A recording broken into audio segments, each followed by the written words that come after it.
What we're going to talk about is cyberbullying and um, what is cyberbullying, how it affects people, what can we do to stop cyberbullying.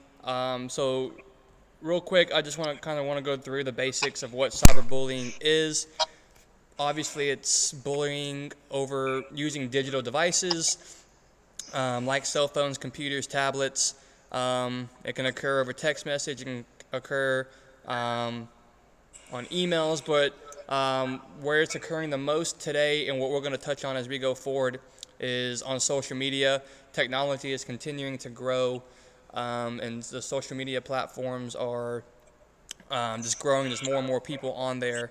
But how often does it really occur, cyberbullying? And according to the National Center for Education stats in the Bureau of Justice, in 2017, 15% of students ages 12 to 18 that were bullied say they were bullied online. And in 2018, 14.9% of all high school students were bullied electronically over the past 12 months before that survey took place. Everyone knows cyberbullying can have a lot of effects, but let's just kind of go around the table first and let's talk about cyberbullying. Any personal experiences you've had with cyberbullying, any stories that you know or people that you know have been directly affected by cyberbullying. Just talk about how big of a deal it truly is. Yeah, cyberbullying is like happening a lot, especially like younger kids, because younger kids now are like starting to kill themselves because they're getting called either ugly or fat or you should just kill yourself because nobody wants to be your friend and all this other stuff. And it's just such a it's a bad thing to like be in this world now because everything is such set to a high standard. Like everyone has to be like a certain size and be a certain age to be cool or like wear certain clothes, and it's just like not okay to just bully someone because they're not up to the standards of the society today. So I mean, yeah, it's just not. Yeah, and like my little sister, she's 12 years old and she was just getting bullied for over a week because some kids at school thought that she tattled on one of their friends and got this girl suspended when really my sister had nothing to do with it and they were able to prove it. But it literally took getting the police involved for these kids to stop cyberbullying her with group messages, Instagram comments, and stuff like that. And these kids are in middle school. Like, it's terrible. Yeah, especially like I've seen it a lot in Instagram comments. It, like you just said, it's very damaging to their mental state. And, being a teenager in high school or middle school, when you're learning and maturing at the same time, it's cyberbullying is a way that can damage just everything about the way they feel, about their mental mindset, about just, how they look at themselves. And I wish that social media platforms like Instagram and Twitter and Facebook could just like immediately when someone posts a comment on someone's feed or post, I wish that that comment would be taken and like looked at before it could be shown to the public because it's really, really sad the outcomes that cyberbullying has done and is doing. Yeah, absolutely. So you mentioned social media, so let's get on that topic. Obviously, social media is the main source of kind of where cyberbullying is coming from the most. And just a few stats before we get started. In 2019 alone, there were over 3.2 billion people using social media, whatever platform that may be. That's over 42% of the population. It just shows you how much it's grown and how much it's continuing to grow. So let's just talk about social media. It says Facebook, Instagram, and then Ask.fm is 1, 2, 3 in the worst platforms as far as cyberbullying is concerned. So let's talk about our social media use and what we use and if we've seen things on social media kind of going that cyberbullying route. I know for me personally, I really haven't. I haven't seen a lot of cyberbullying for me personally, but let's just kind of go around the table and just touch on what social media is doing for cyberbullying. Yeah, so like I'll use Instagram, Twitter, and Snapchat like every day. And I mean, most of the comments really come from Instagram and Twitter. But I mean, just people either like body shaming someone. Like, I mean, as me being a gymnast, like some gymnasts do get body shamed for how they look. Like some are just taller, some are smaller, and some have more muscle than other people.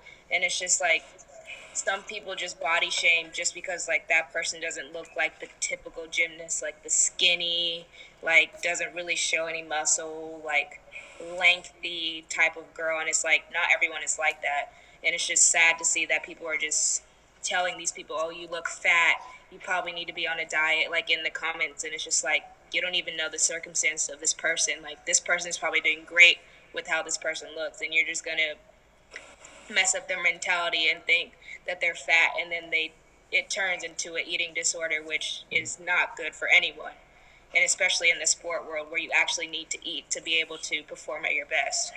So it's just like in that aspect of like sports is bad. And then of course like with the dating like an interracial person now, like my teammate is dating someone of a different race, and she's been getting nasty comments under her Instagram photos with her boyfriend saying like, oh, you're a disgrace to this ethnicity, like your parents should be ashamed of you, they should like never talk to you again, or your dad's gonna have a heart attack for what you did, and all this other stuff. And it's just like not cool, because this person should be able to love whoever this person wants to love. And it's like it's not cool for you to degrade someone because of what ethnicity or what race or what religion this person is dating in.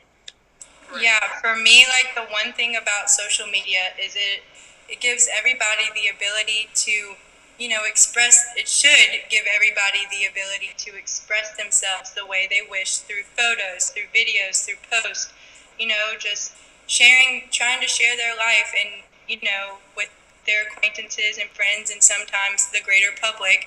But I just hate the way that cyberbullying has completely defeated that purpose and put a lot of people at harm because of what it's caused for them. Right, and I think it's important to note that like sometimes it could be people that we do know or people that we don't know, and like even celebrities on social media, if they're not getting backlash, sometimes they're giving it, and maybe they don't even realize, but sometimes they are still doing it and think that because of their social status that it's okay, but really like it could almost be more harmful because of who they are versus just being some other random person. Yeah.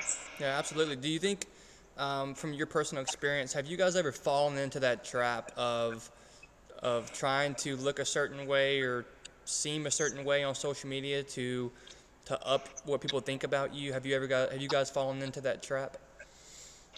Not necessarily to up like my life, to make my lifestyle look cool, but and also not to make people think that I'm this type of person.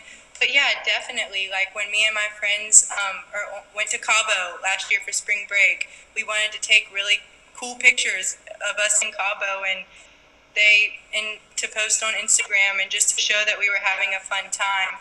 But yeah, I mean, I think a lot of people do that to just try and live this life through social media that they're not really living. But yeah, I mean, I that's something that a lot of people do, have just share their life, but it's really not the way they live their life. Yeah, I mean, personally, like I don't post things to like make people think that I'm like living this lavish life. Like I could care less what I post. I just want to post to just let everybody want to know I'm doing, and like who I want to share this person, and want everybody to see how I'm doing in gym and all that other stuff. So it's like I don't really have a standard. Like I barely post on Instagram as it is now. Like I'll probably post like once in like 5 months from now. And it's like I don't post anything on Twitter either. Like I'll just scroll and just see what everyone's tweeting about. So I would say I've not fallen into the trap, but I know people do. I personally know somebody who does, and it's like really like not okay because she wants to seem like she's this perfect person when in reality, I mean, she has her own issues and all this other stuff, but she's so focused on what people think of her that it's like it shows in her Instagram and like how much she edits everything and makes sure each photo like has a certain color to match each other post, and it's just like crazy to think how like people think like that and think that they need to do that for people to like them. Yeah, and like as I've gotten older, I don't even follow people anymore, you know, unless they're like family or like close friends.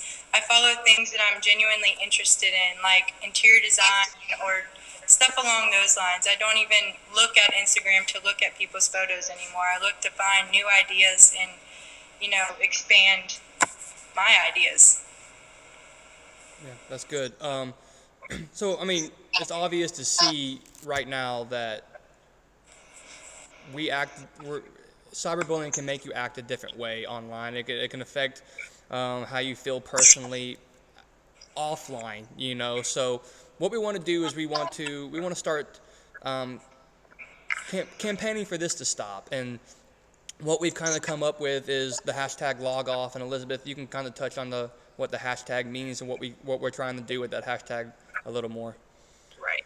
So I thought of hashtag log off as kind of a say something, like see something, say something kind of thing.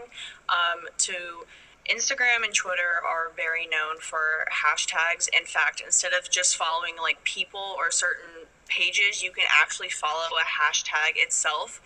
So I thought if bystanders, online bystanders can see someone cyberbullying, that if they include hashtag log off in the comments, it'll alert Instagram itself or maybe even Twitter itself. And then that way, those specific app owners can look into this person's account and maybe direct message them and say, hey, this kind of language is inappropriate. We do not allow this on our app. Please take it down. Or if the person doesn't, then maybe, for example, Instagram could delete that person's account or suspend it or whatever they have to do. But hashtag log off would be a way for that people can see people who are bullying and maybe stay away from those kind of people or alert them themselves if maybe it's someone that you know, like, hey, this person has a history of saying these kind of things, like it's not just you, they're just a crappy person. Or it can also bring attention to multiple users and the developers themselves to see, like, okay, these are pages that should not be allowed to post or comment on people's things if this is the kind of wording and behavior that they're going to be using.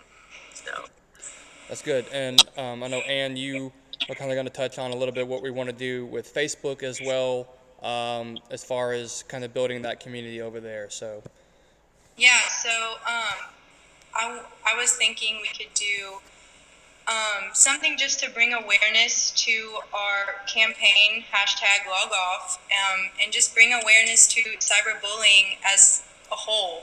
I was thinking we could do a Facebook campaign where people who have suffered from cyberbullying or who are currently suffering from cyberbullying can either like our page or ask to join our page or join our page, and then this can be like a community where they can either vent about their cyberbullying experience or just ask for help and ways to cope with what they've been through, and just relate to other people who have experienced what they've experienced. And I think a way that we can kind of advertise our Facebook campaign is we can post it on Twitter and Instagram, and altogether just bring awareness about cyberbullying and the goodness that we're trying to do with hashtag LogOff.